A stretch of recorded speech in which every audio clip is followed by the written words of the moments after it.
Hey guys, this is Mike Metzger from Transition Bikes. Today I'm going to teach you how to do a trick that's called the unturn-down. Basically what you're going to learn to do is go up off the lip, you're going to crank the bike over, you're going to learn to get it as flat as you can and possibly get your tire on your shoulder.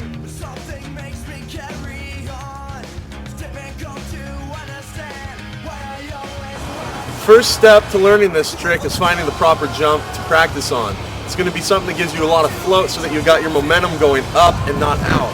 You could go to a skate park or find kind of a step-up jump, but something that gives you that float point that you can really work your body weight around the bike and get used to how each movement feels in order to do the trick properly.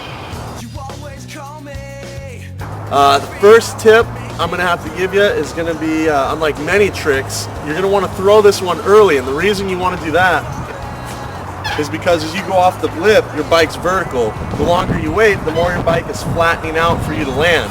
And this trick, when done properly, the bike is straight up and down like this, and you're trying to, boom, get that front tire on that shoulder. The first thing you're going to want to learn and practice doing that's key to this trick is you're not coming through and pulling. When you pull, you bottom out your elbow on your side and you can't get as much movement as you need to really throw this trick as big as you want. The key to this is rolling your knuckles forward, and what that does is that allows you to push the bars through. So you're not going up and tabling like this and bottoming out your elbow. You're rolling your hand forward and you're pushing with your palm right through your armpit. This is going to take a while to learn. It's a very weird concept at first, and you got to kind of get the feeling of how it is to roll that hand forward and push it through. Make sure that you're tabling the same way as your back foot. And the reason you're going to want to do that is because as you go off the lip, you want to table to your back foot because that ends up being the crank arm pointing down, so that when you do push it all the way over, you can put all of your weight on one pedal without your crank spinning. Second part to really learning this trick, if you are rolling the hand under and you're pushing but it still feels like the bike isn't wanting to fold over as much as you want, it's probably because you're keeping your knees too wide out away from the bike. A lot of people do it because it helps you feel more stable in the air.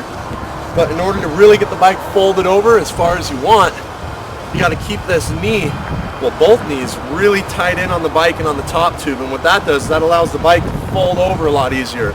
If you have your feet out or your knees out wide like this and you go to push, you're working against yourself. Whereas if you put your knee close in, boom, it'll fold over for you. So once you've started practicing and you're kind of getting that movement down and it's starting to really come over on you, the next thing you're really going to need to learn is to let that front foot come off. Pushing those bars right through your armpit and letting that front foot come off.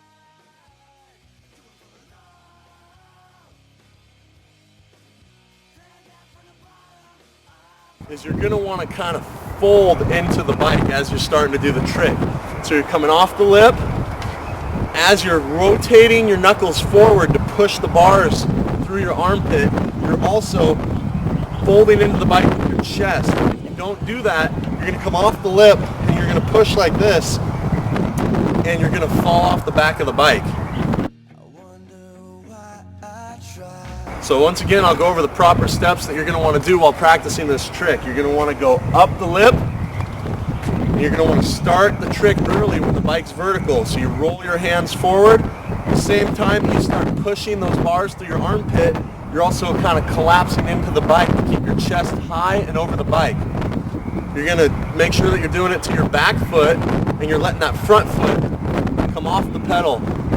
Once you get the trick clicked, start pulling those bars back, get over the bike, and just work on getting that front foot back on the pedal. Sometimes the crank arm, because it's vertical when it comes back, you'll land opposite foot forward. You're just going to have to kind of work on your body position in order to come back with your correct foot forward, the same thing that you took off.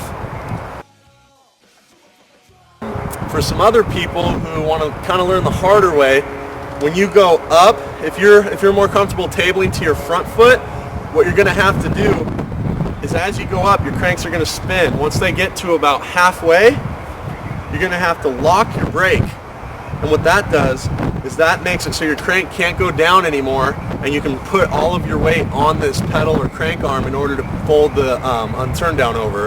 It makes it just an extra step you have to learn. I really would suggest just learning to your back foot. The table looks a lot better and it's a lot easier to learn. But if you do want to go the route of learning to your front foot, you're just going to have to work on it. At the same time you're rolling your hand, you're grabbing your brake to lock that crank so that you can really push it over as far as you need to. The reason that this is such a hard trick to learn is there's so many different steps that you have to make into one smooth motion. It's not like a flip or a 360 where it's just one real correct motion in order to get that momentum going and then work on landing it. This one, there's a bunch of different things that you have to work on, and then you have to work on making them into one fluid motion.